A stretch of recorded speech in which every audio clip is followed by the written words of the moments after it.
Okay, in this example, we're going to look at what happens when we revolve this region bounded by these two curves around various different lines that are not the x-axis and the y-axis.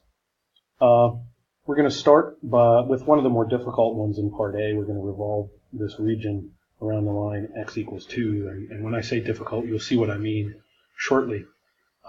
First, let's start by just looking at a sketch of these two curves.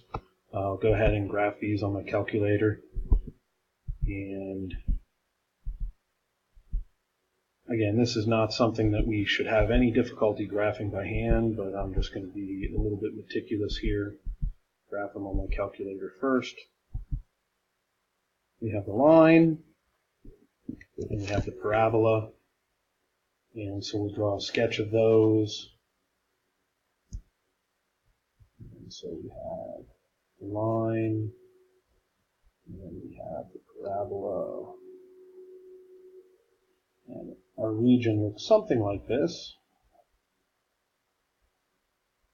So we've got y equals x squared minus 4x plus 6, and y equals 2x minus 2.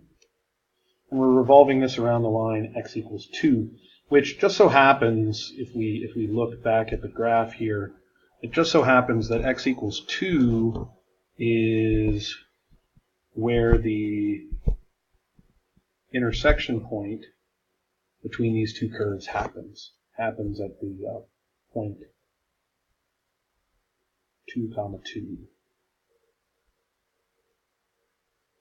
You know what, I'm going to go ahead and find the other intersection point a while as well, so that we have it for our integral, and we'll get that one.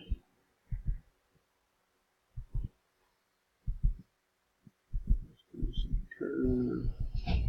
We'll slide out and get this rightmost intersection point. And that's at the point 4, 6. Okay. So now, we're going to revolve this region around the line x equals 2. And since the line x equals 2 is parallel to the y-axis, we're going to want to set our integrand up where everything is in terms of y. So we're going to use the y-coordinates of our intersection points as our limits of integration. And we're going to solve each of these curves and get them as x as a function of y instead of y as a function of x in order to have our integrand, in order to set up our integrand.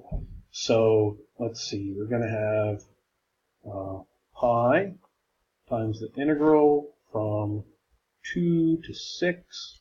Everything's going to be in terms of y. And the first thing we need to do is we need to find the distance from this curve over to the axis of rotation. And so we need to get that curve solved for x in order to use that in our outer radii expression. So we're going to take y equals x squared minus 4x plus 6, and we're going to solve it for x. We're actually going to end up completing the square here. I'm going to subtract 2 from both sides, which gives us a perfect square trinomial on the right. And then I'm going to write that as such. It's the quantity x minus 2 squared. We take the square root of both sides, and so we've got plus or minus root of y minus 2 is equal to x minus 2, and we'll add 2 to both sides, and we end up with x equals 2 plus or minus the square root of y minus 2. Okay, now, when we look at this parabola, we've got two different branches. We've got the branch from the vertex over to the right. That's the positive branch of this, x equals 2 plus square root of y minus 2. And to the left of the vertex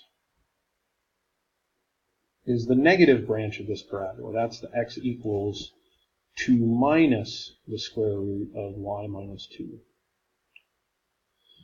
And so we need the positive branch in our radius expression. Now, the radius is going to be the distance from that green curve to the axis of rotation. In order to find that distance, we take big minus small.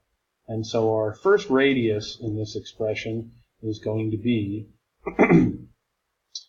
2 plus the square root of y minus 2 minus where the axis of rotation is, and that's at 2. That's my outer radius. Now I need to find my inner radius. This one's a little bit easier. We're going to find the equation for the line in terms of x. So we take y equals 2x minus 2. We solve that for x. We'll add 2 to both sides. Divide both sides by 2. We get x equals 1/2 y plus 1. And now the distance from that line to the axis of rotation is going to be 1/2 y plus 1. Since that's further to the right than the axis of rotation, minus the axis of rotation. And now we have our integrand set up in order to find the volume of this solid, and we're going to go ahead and integrate this using our calculator.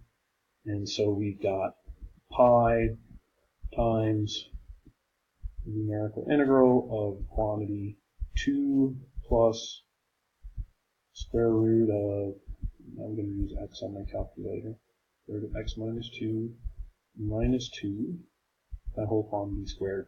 And if you want to, you can simplify what's inside of these parentheses as the radius expression. Saves you a little bit of typing. I didn't in this instance, but you certainly can.